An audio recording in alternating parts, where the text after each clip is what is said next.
Il est 7h47, drôle d'époque avec vous, Éric Revel.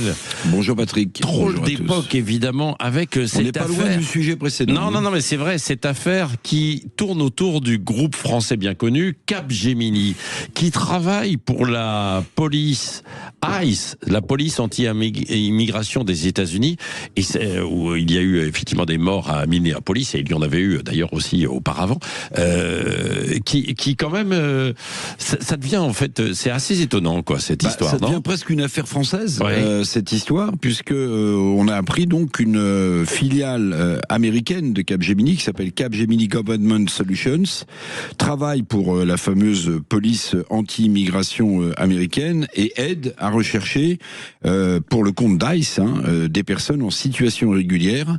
Alors c'est le média en ligne l'Observatoire des multinationales qui a révélé que cette filiale de Capgemini avait signé ce contrat le 18 décembre 2025, donc c'est assez récent, un contrat donc avec l'ICE.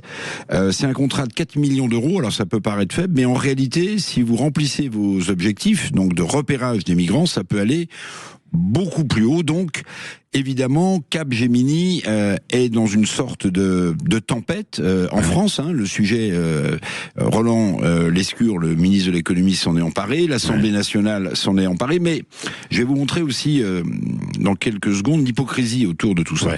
Mais que dit le contrat, précisément, entre ICE, donc la police anti-immigration des États-Unis, et cette filiale du groupe Capgemini? Alors, le contrat de Capgemini, de sa filiale, consiste à obtenir des services de recherche de personnes.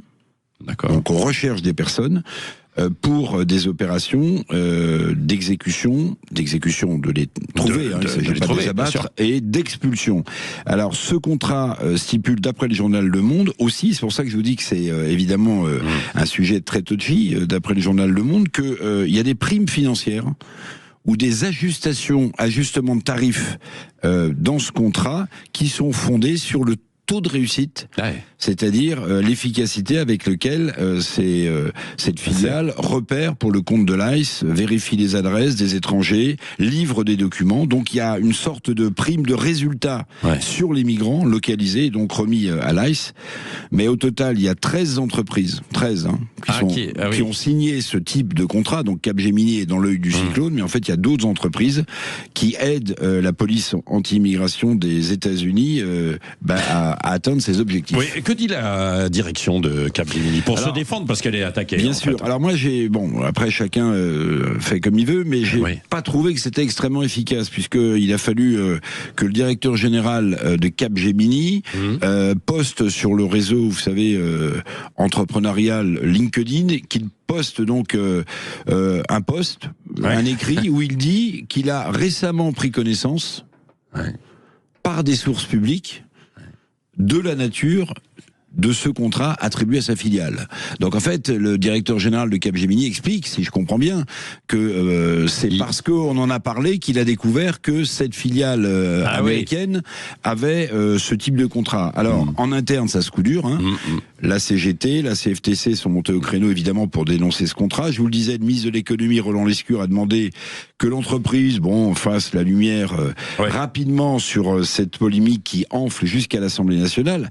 Mais en réalité, pourquoi je vous parlais d'hypocrisie? Parce que on en discutait avec Jean-François Equili tout à l'heure. Vous avez des entreprises de reconnaissance faciale, par exemple, en France, reconnaissance faciale. Alors, tout ça surveillé par la CNIL, mais des entreprises étrangères qui font pour le compte d'entreprises ou d'autorités publiques françaises de la reconnaissance faciale. Et ces entreprises sont japonaises, chinoises, américaines. Et je vous parle pas des logiciels, les fameux spyware d'espionnage, où là on sait que on est ciblé, on est tracé, on est espionné, on espionne ses concurrents commerciaux, on installe, vous vous souvenez, même au plus haut niveau de l'État, parfois des logiciels étrangers qui écoutaient le président de la République, tout ça sur des marchés qui sont estimés à plusieurs milliards d'euros. Mais évidemment, cette affaire pour Capgemini tombe mal, parce que vous vous souvenez que mardi dernier, Capgemini en crise avait annoncé 2400 suppressions de postes en France. Bon voilà, c'est tout ça évidemment qui est devenu un sujet politique et qui continue d'enfler. Merci mon cher Éric Revel. On reviendra, si vous voulez, en discuter tout à l'heure avec Éric Revel après 8h30, 0826 300 300, après 8h30, et l'invité de Jean-François Jean-François Aquili. Bonjour Jean-François, votre invité tout à l'heure. Patrick, Maude Bréjon, la porte-parole du gouvernement, avec un grand nombre de questions à lui poser, notamment concernant Capgemini. Tiens, on lui posera une question subsidiaire ce matin. Quand est-ce qu'on aura un budget ? Ah ben oui, c'est vrai. Vous savez qu'on parle de la fin du devoir conjugal, etc. Il y a pas mal de textes qui tournent. Et le budget dans tout ça ? Bah oui. Allez, nous en parlons tout à l'heure avec vous. Ce sera à 8h15. Dans un instant, le maillot réveil, évidemment.